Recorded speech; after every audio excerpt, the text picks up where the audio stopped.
A Federico García Lorca se le conoce por su continua reivindicación de la igualdad de los derechos de la mujer, de la etnia gitana, de la raza negra y, en definitiva, la defensa de los más desfavorecidos.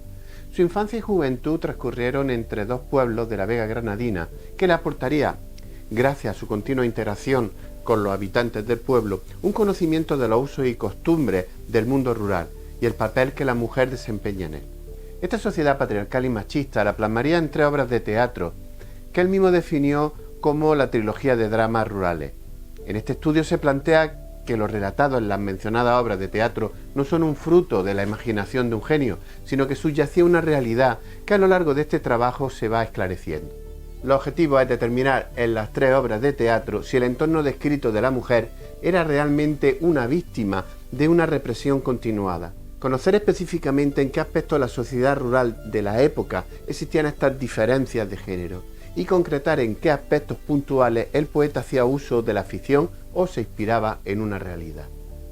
La metodología será a través de la disección de los hechos relatados constitutivos de represión hacia la mujer, estableciendo una búsqueda de documentación en registros, legislación, prensa, etcétera, que aporten un respaldo científico sobre esta constatación de la continuada estigmación de la mujer. En el transcurso de la investigación observamos cómo Bodas de Sangre, Yerma y la casa de Bernarda Alba describen una sociedad rural, represora de la mujer y que Federico utiliza como trasfondo de su narrativa, pero como tal y constitutiva de una trama teatral, mantiene este autor licencias poéticas que alteran, o a veces no, la verdadera realidad de la sociedad en sus diferentes estratos sociales. La documentación encontrada respalda que esa realidad opresora existía.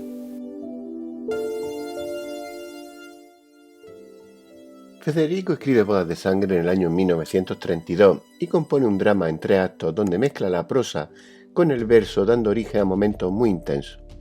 El argumento principal de la obra se fundamenta en un hecho acaecido en Almería, una novia que se escapa con su amante el mismo día de la boda, una pasión que desbordaba todas las barreras sociales y morales y que desembocará en la muerte. En la obra de Federico se mantiene la trama de trasfondo con pocas variaciones. La joven se encamina desencantada hacia un matrimonio arreglado y dispuesto por los intereses familiares, y el día de la boda se produce el reencuentro con Leonardo, su antiguo enamorado. Este cruce, buscado por él, hace renacer el amor olvidado. La boda se realiza, pero ella y Leonardo se escapan para hacer realidad su sueño de estar juntos. El novio despechado los persigue por el bosque hasta que los encuentra y entonces, en una lucha con navaja, Leonardo y el novio mueren.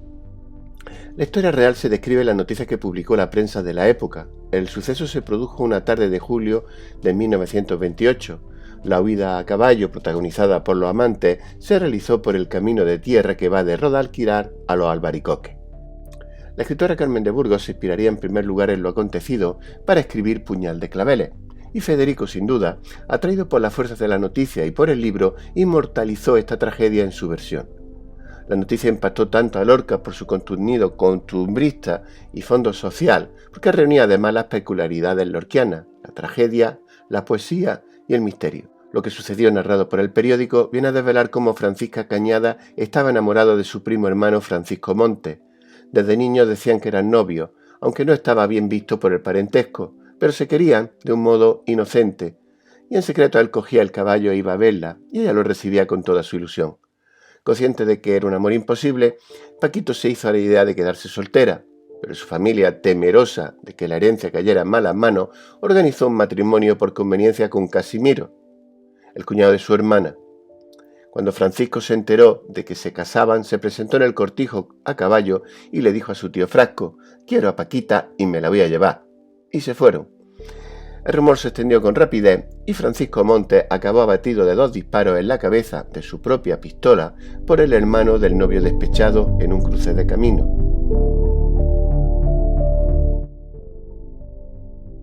Yerma fue escrita en el año 1934 y es el drama de la mujer condenada a la infecundidad, con todo lo que ello conlleva dentro del rol femenino en un pueblo de principios de siglo, sumido en una sociedad muy religiosa y conservadora.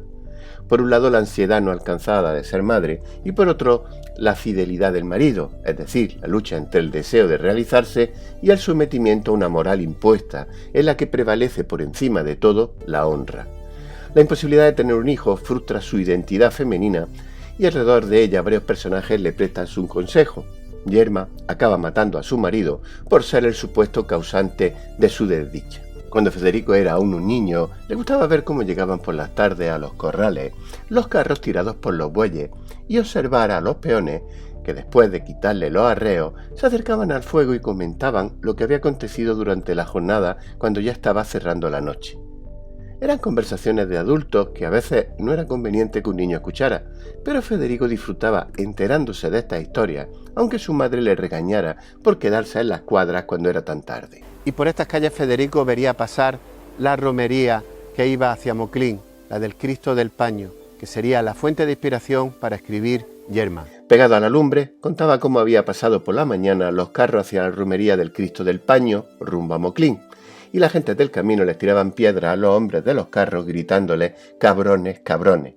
Porque así era la tradición, insultar a los maridos que acompañaban a sus mujeres a la romería para que el santo obrara el milagro y se quedaran embarazadas. En esa romería abundaba el vino, muchos hombres solteros y la oscuridad de la noche en una colina salpicada de hogueras, y el desmadre hacía que se produjera el prodigio. 9 meses después de la peregrinación, estos hombres casados con mujeres estériles eran padres y todos tan felices. En aquella época no se podía poner en duda. La infertilidad era un problema de las mujeres. Los hombres impotentes o estériles no existían.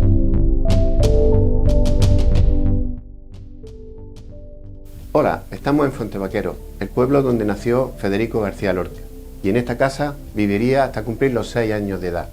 En esta fecha, la familia, su padre, su madre, sus hermanos, la tía Isabel y la Colorina, se irían a vivir al próximo pueblo de Asquerosa, que dista de aquí a unos 3 kilómetros. En la misma fecha, la tía Matilde con su familia se iría a vivir a Asquerosa. Ella juega un papel muy importante en nuestra historia. A pesar de esta mudanza, muchos primos y los tíos de Federico se quedaron a vivir en este pueblo, lo cual generaría un vínculo. Federico vendría mucho a este pueblo y ese vínculo sería mutuo, hasta el año 1931, que incluso aquí se le da el nombre de Federico a la biblioteca pública y haría su famosa alocución al pueblo de Fuentevaquero. En su alocución dijo textualmente: Fuentevaquero ha sido un pueblo de imaginación viva y de alma clara y risueña, como el agua que fluye de su fuente. Sin embargo, de Asquerosa no hablaría también, y pondría en boca de Bernarda Alba estas palabras: es así como se tiene que hablar de este maldito pueblo sin río, pueblo de pozos, donde siempre se bebe el agua con miedo de que esté envenenada. Y seguimos hablando de pozos, el pozo medianero que había entre la casa de Francisca Alba y la casa de la tía Matilde, que está en la esquina. Ambas casas estaban unidas por un pozo compartido, y a través de ese pozo la tía Matilde escuchaba lo que sucedía en esta casa para posteriormente contárselo a su sobrino Federico. Y esto es muy importante porque de ahí viene toda la información que Federico reuniría para escribir La casa de Bernarda Alba. En 1936, Federico escribe La casa de Bernarda Alba. En ella, el luto sobreviene a todas las mujeres de la casa como una losa que la aplasta cuando fallece el segundo marido de Bernarda Alba. Pepe el Romano, personaje que nunca aparece pero está muy presente en la obra, está a punto de contraer matrimonio con la hija mayor, que lo supera en edad, pero él yace con la hermana menor, mucho más joven y atractiva. Bernarda, que ejerce el papel patriarcal opresivo, descubre la relación prohibida y dispara en su huida a Pepe el Romano.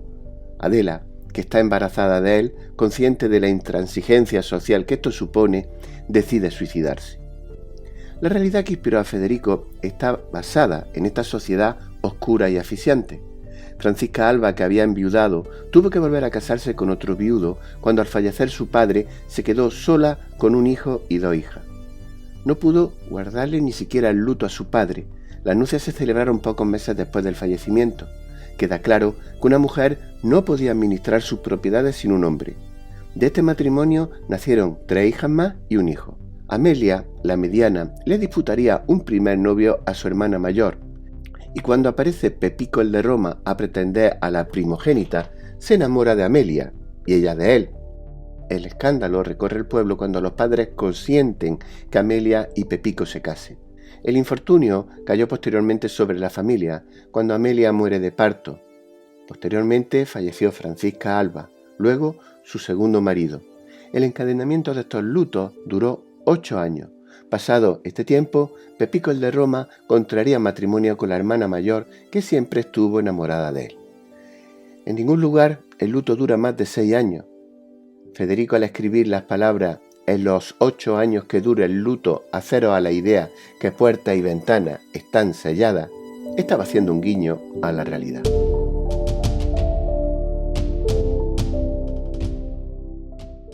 Concluimos afirmando que todos los objetivos planteados son cumplimentados en su totalidad al constatarse que el entorno de la sociedad descrita por García Lorca en las 3 obras de teatro no era fruto de su imaginación. En el caso de Bodas de Sangre, Federico se inspira en los hechos acontecidos en Almería a través de la información leída en los periódicos y realiza modificaciones en la trama en cuanto a la autoría del desenlace y la ubicación del mismo. Todas las circunstancias que socialmente coartan la libre elección de la mujer sobre su destino son refrendadas igualmente por el testimonio escrito de sus protagonistas reales. En el caso de Yerma, es una tradición popular ampliamente conocida por el poeta, la que reafirma la obligatoriedad de la mujer en la reproducción de la especie y estigmatiza a aquellas casadas que no llegan a ser madres y repudian a las que por uno u otro motivo no llegan a contraer matrimonio. Finalmente, en la casa de Bernarda Alba, la ficción supera la realidad en algunos puntos concretos de la narración. La documentación aportada confirma la represión de todo tipo, sexual, económica, de libertad de movimiento, a la que la mujer estaba sometida, sobre todo en el ámbito rural. Porque ninguna se va a casar. ¡Ninguna! Cállese usted, madre. No, no me callo. No quiero ver a estas mujeres solteras rabiando por la boda, haciéndose polvo el corazón. Bernarda, dame mi gargantilla de perlas. Encerradla. ¡Ayudadla vosotras! ¡Quiero irme de aquí, Bernarda! ¡A casarme a la vida